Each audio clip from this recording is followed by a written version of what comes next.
By the time Eli Mercer saw the woman on his porch, one of August Rusk's riders was already reaching for her rifle, and she looked calm enough about killing him that Eli pulled his horse up so hard the bit rang in the evening air. Dust sat thick on his tongue. The woman kept the rifle laid across her knees and said, without taking her eyes off the men, "If this is your place, I'd be grateful if you decided quick whether it still belongs to you." Eli had lived alone too long to trust what arrived at sundown. Still, he could see the rider on the left had a hand near his holster, and Eli had never liked men who came onto another person's porch like wolves testing a fence. "It's mine," he said as he swung down from the saddle. "And you're standing on it." Her face was wind-burned, her hat askew, and there was dried blood at one temple. Beside the step stood a bay mare blowing hard, white with sweat and near collapse. Tied to the saddle was a leather satchel wrapped twice in chain. One of the riders spat in the yard. "She stole from the bank." The woman answered first. "I took what belonged to every family," he bled. "Before we go any farther, settle in wherever you are tonight and let us know in the comments where you're listening from. We always like to know who's riding with us." Eli took one look at the mare's shaking flanks and knew she had been run beyond mercy. He stepped toward her slowly, palm low, voice quiet as creek water over stone. "Easy, girl. Nobody's asking another mile of you." The horse shuddered once, then lowered her head into his hand as if she had been waiting all day for one decent soul. "You best come down," he said. "If I come down, they rush me. Not if they plan on leaving with their teeth where the Lord put them." He looked at the riders. "That's me telling you to ride out."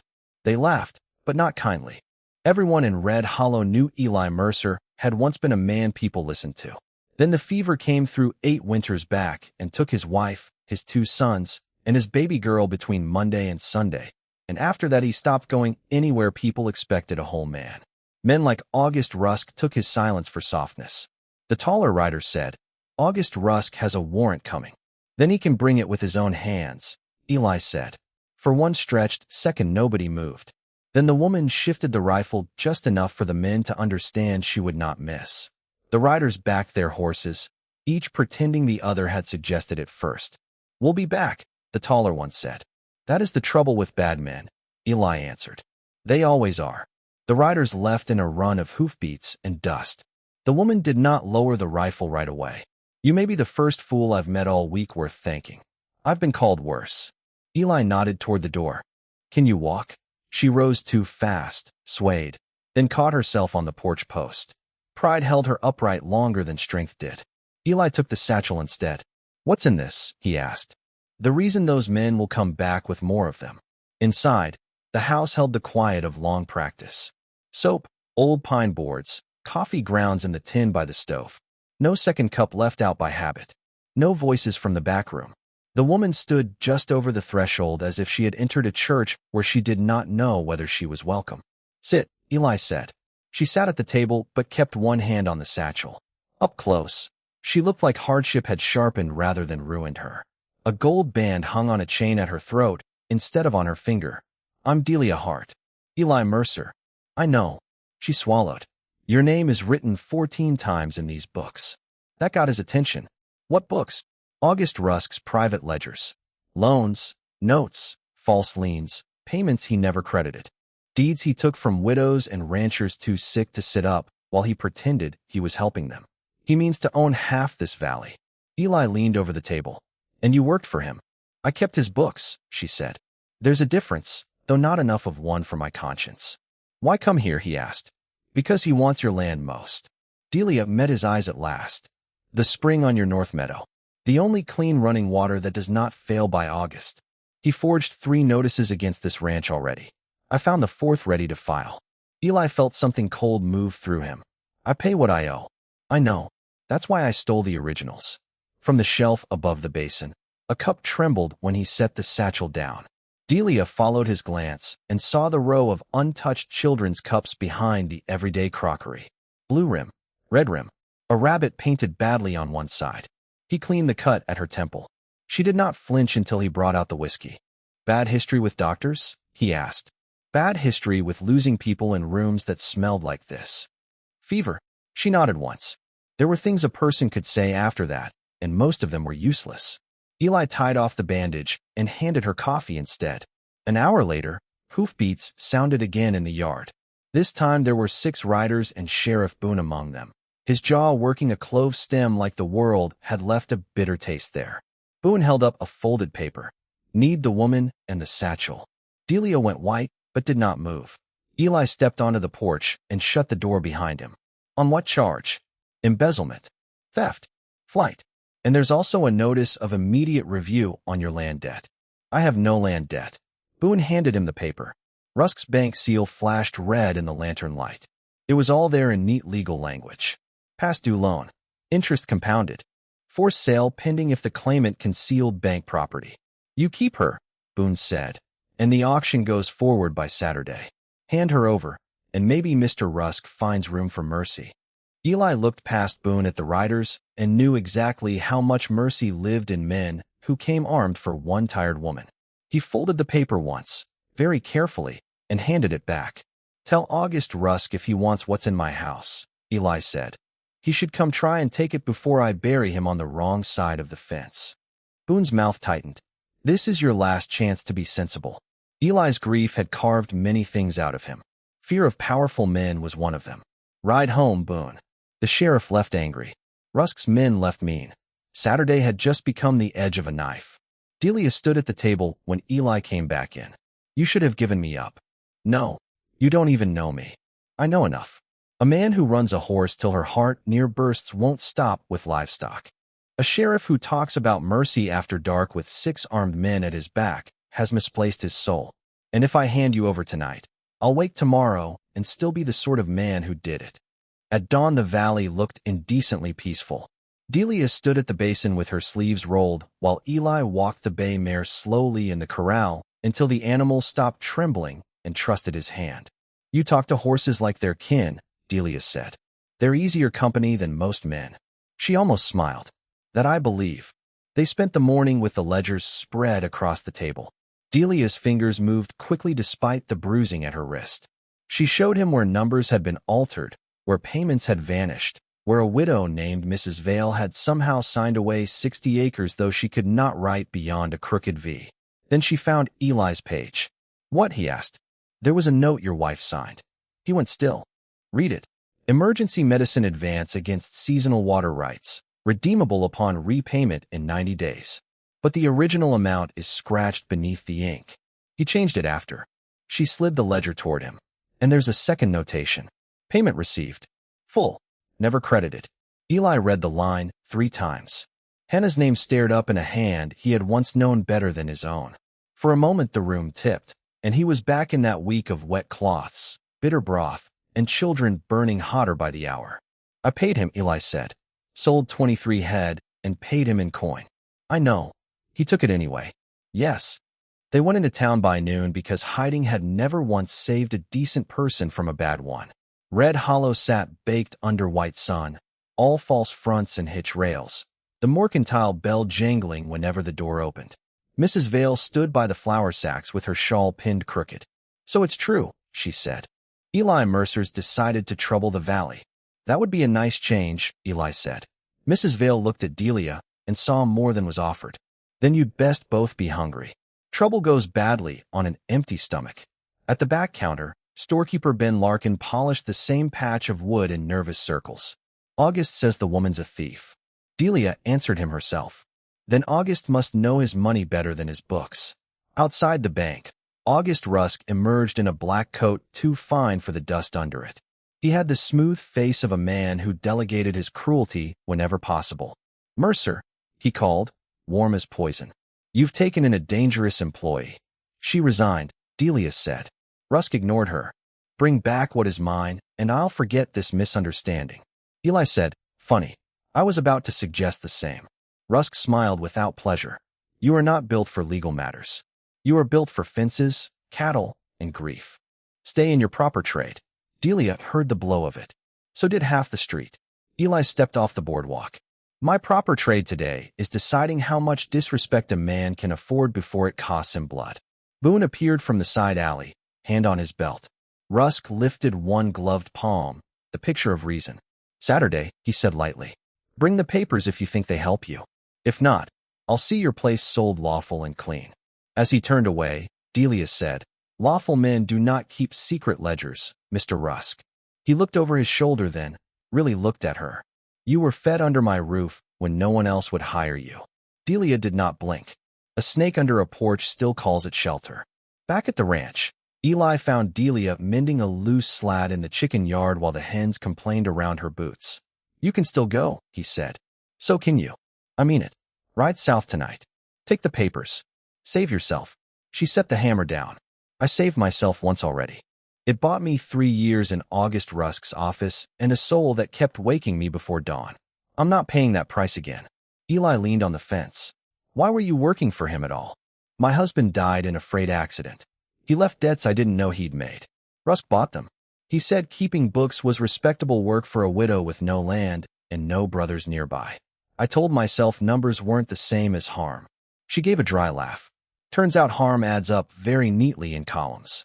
After a while, Eli said, "Loneliness is a house that learns your shape too well." Delia went still. "Yes," she said quietly. "And if you stay in it long enough, you start mistaking the creak of the floorboards for company." That night, Mrs. Vale arrived with 2 pies and news that Rusk had sent riders to every spread, holding a note from his bank. Men were being told to stay clear of Mercer land if they wished to keep their own. After she left, Eli and Delia worked by lamplight through the last of the ledgers. Delia found a folded page lodged behind the binding of an older book and drew it free. "What is it?" Eli asked. Her face changed before she spoke. "A note." She turned the page toward him. "Hannah Mercer." It was not really a letter, more a plea written in a trembling hand. "Mr. Rusk, Eli has gone to sell stock. Please send the quinine and broth meal you promised. The children are worse by noon. I will sign what is needed. God reward your haste." Below that, on the same sheet, in different ink, sat a transfer clause against the North Spring. He wrote beneath her plea. Delia said softly, "He used the same paper." Eli took the page as if it might bruise. Hannah's hand shook across it in little tilts. He remembered from the last day she could hold a pen. He had been out trying to save them. Rusk had been counting what their fear was worth. Far off, a rifle cracked in the hills. Then another.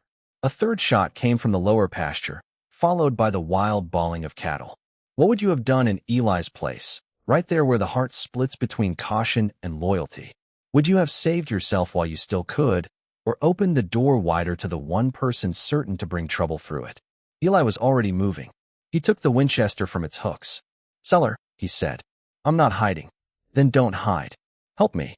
Rusk's men hit the lower pasture first, driving a dozen cattle through Eli's south fence and firing over their backs to make them break. Eli ran downhill with Delia at his shoulder, and the night wind cutting cold through the sweat at his neck. Hooves pounded. Wire snapped. A steer bawled and went to one knee. Short work now. No room for speeches. Eli whistled once, sharp. His old blue roan cut left. Eli vaulted the ditch, grabbed the hanging gate chain, and swung the panel wide just as the panicked cattle thundered toward him. One bad angle, and they would crush him. He held anyway. The herd funneled through. A rider came out of the dark with a torch and a grin. Eli recognized the taller of the two from the porch. The man pitched the torch toward the hay shed. Delia fired before Eli could. One shot. Clean. The rider's hat spun off, and he ducked so low he near kissed his saddle. "Missed him," Eli barked. "On purpose," she snapped. "I wanted him scared, not dead." The torch struck the shed wall and dropped into the dirt. Eli stamped it out. Another rider lunged from the side and caught him high in the shoulder with a clubbed rifle butt. Light burst white behind his eyes. He went to one knee. Then he heard Delia's voice, not panicked, just fierce as drawn wire. "Get off him." The bay mare came like judgment through the dark. Eli had gentled her enough that she answered Delia's hand as if she belonged to them both now. She slammed shoulder first into the rider's horse. Man and saddle twisted. The rider hit the ground hard. A second of stillness opened in the noise, and in that second Eli understood exactly what would happen if they stayed. More riders, more fire, more law bought and sold by morning. "House," he said. "No, they'll trap us there." She was right. They ran for the old fever cabin instead, a half-mile up the creek where Eli had not slept since the week his family died. Behind them came shouts, hooves, the crack of another shot. Bark burst off a tree by Eli's head. Delia stumbled on the creek stones. Eli caught her, shoved the satchel higher under his arm, and kept moving. They made the cabin with one lamp, one rifle, one bleeding shoulder, and every ghost Eli had spent 8 years refusing to invite. Inside, the air held cedar, dust, and the faint, bitter phantom of old medicine. Eli braced the door while Delia barred the window. Hoofbeats circled once outside, then faded. He slid down the wall and pressed a hand to his shoulder. It came away dark. Delia knelt in front of him. "Let me see. It's nothing. You men say that as if blood were decorative." She cut the sleeve loose. The blow had split skin deep. As she cleaned it, Eli stared past her at the far corner where a narrow child's bed still stood beneath a folded quilt. He had never moved it. Delia followed his eyes. "You kept it all. I couldn't decide which part to kill second." "Tell me," she said, "so I can hear how foolish it sounds. So I can know what hurts when you go quiet."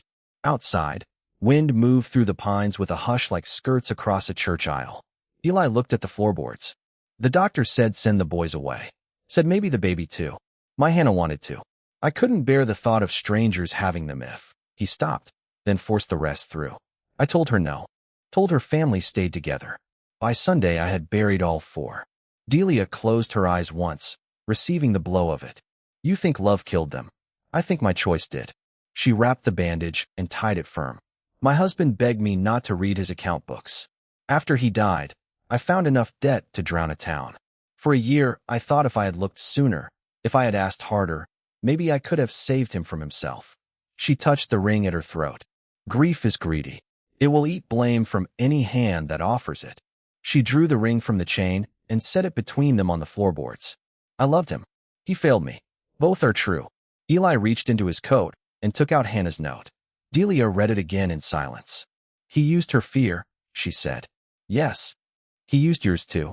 In the quiet that followed, Delia took a small silver thimble from the shelf beside the bed. It had belonged to Hannah. She turned it once in her fingers, then placed it in Eli's palm. "The dead don't ask us to stop living with them," she said. "Only to live honestly enough they'd know us if they saw us now." He closed his hand around the thimble until the metal bit his skin. Then, because truth had already opened the door wide, he said the thing he had been resisting since she came onto his porch with a rifle and a ruined horse. "I had forgotten what it felt like to wait for another voice in a room." Delia's breath caught. So had I. She kissed him then, not like a girl in a dance hall, but like 2 people laying down weapons they had carried too long. It was brief. It was enough. If this story is moving you, you are exactly who we wrote it for. A like and a subscribe tells us to keep going, because some hearts need stories where broken people are not left broken forever. A church bell began tolling from town, thin and urgent in the distance. Delia pulled back first. The auction. At dawn, Eli saddled the roan one-handed while Delia packed the ledgers, Hannah's note, and the copied transfers into the satchel. Mrs. Vale arrived in a borrowed wagon with 3 men from the East Road and one furious expression. "You didn't think I'd let you fight the devil without witnesses," she said. Behind her stood Ben Larkin from the Mercantile, still rubbing invisible dust from his hands. "Rusk took my brother's place after the fever," he muttered. "Figure I'm tired of polishing around it." The auction gathered half the valley in Eli's yard. Rusk stood beside Boone near the porch steps, hat brushed clean, papers ready, a traveling auctioneer at his elbow. 2 of Rusk's riders flanked the crowd with rifles visible enough to make the warning clear. Boone announced the seizure. The auctioneer began describing Eli's stock as if the man who had raised them were already a ghost. Then Delia stepped forward with the satchel chained to her wrist. "Before you sell stolen land," she said, voice carrying clean over the yard, "the valley ought to hear how it was stolen." Murmurs rolled. Rusk smiled thinly. "The woman is a confessed thief." "Yes," Delia said, "and I stole the truth from your desk." She opened the first ledger and read names. Mrs. Vale, Harlan Pike, Tomas Weaver, widows, old men, ranchers too sick to sit up, their signatures copied, their payments erased, their desperation priced to the penny. Each time she named one, another face in the crowd changed. Recognition, shame, anger. Private banking records mean nothing to fools who cannot read them. "Then let someone who can explain," Delia said. She handed the page to Ben Larkin. His hands shook, but his voice did not. He read the altered entries aloud. Mrs. Vale stepped up next with her crooked V compared against the forged signature in the ledger. Then Boone's own deputy, young Nate Holcomb, produced the county filing book where deed dates had been entered after the fact. He had brought it because sometime before sunrise he had decided he was done borrowing courage from older cowards. Rusk's smile slipped. Eli reached into his coat and brought out Hannah's note. This was written the day my children were burning up, he said. He held the page high enough for all to see the two hands on it. My wife begged this man for medicine. He took her fear and wrote himself my spring under it. I paid the debt. He kept the claim. I stayed quiet because quiet felt holier than rage. It wasn't. It was just easier for men like him. Rusk snapped. You can prove nothing. Eli looked at Boone. Can't I? The sheriff's jaw worked. Sweat shone at his temple. Then Boone took off his star and handed it to his deputy. Arrest him, he said hoarsely. And if I belong beside him after, so be it. Rusk lunged for his horse instead. That was the last mistake he made as a free man. Eli cut him off at the gate, the old roan pivoting under him like a thought already finished. Rusk drew, but he had the hands of a man accustomed to buying outcomes. Eli had the hands of a man who worked for every one of his. He knocked the pistol free with the rifle barrel and drove Rusk backward into the mud by the trough. Rusk came up spitting filth. This valley runs on my money. No, Eli said. It runs on people you mistook for weak. He did not shoot him. Instead, Eli pinned him there while the deputy clapped irons on his wrists and the crowd watched the banker's coat soak brown in the yard he had come to steal. By afternoon, the bank was sealed. Boone resigned before sundown and spent the next week helping Nate reopen every land file he had looked away from. Mrs. Vale got her acreage back. Ben Larkin's brother's place returned to the family. 3 other ranches came home to the people who had buried kin and then been robbed for the trouble. As for Eli's spring, the water kept running where it always had, bright and cold and indifferent to paperwork. The rooms in Eli's house did not change all at once. Grief never leaves by the front door like a polite guest. But that evening he carried the children's cups down from the high shelf and washed them. Not to erase anyone, to remember them where living people could reach. Delia stood beside him drying each one with a clean dishcloth. When he handed her Hannah's thimble, she did not refuse it. She left it on the windowsill above the sink where the late sun could find it. Weeks later, the valley still talked about the day August Rusk went from banker to prisoner in a single muddy minute. They talked even more about the stranger woman who had saved half the county. When school resumed in the fall, the board offered Delia the empty teacher's cottage by the church. She thanked them kindly and declined. The house on Cottonwood Creek grew noisier by degrees. Mrs. Vale dropping by with preserves. Nate bringing notices to sign and staying for coffee. Neighbor children fishing the shallows and being fed biscuits on the porch. Eli repaired the old swing under the cottonwoods because Delia said a yard ought to contain at least one thing built only for joy. On the first cold evening of October, he found her standing in the doorway between the kitchen and the main room, looking honest. You once asked whether I could walk, she said. I remember. I can, she said, but I'd rather stay.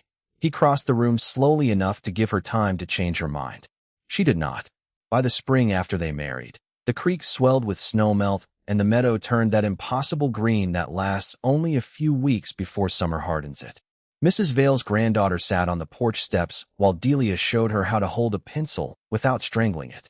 Eli came up from the lower pasture with mud on his boots and 3 bluebird feathers caught in his hatband. He stood there listening to Delia laugh and thought the Lord made very few things finer than a second chance that knew exactly what it cost.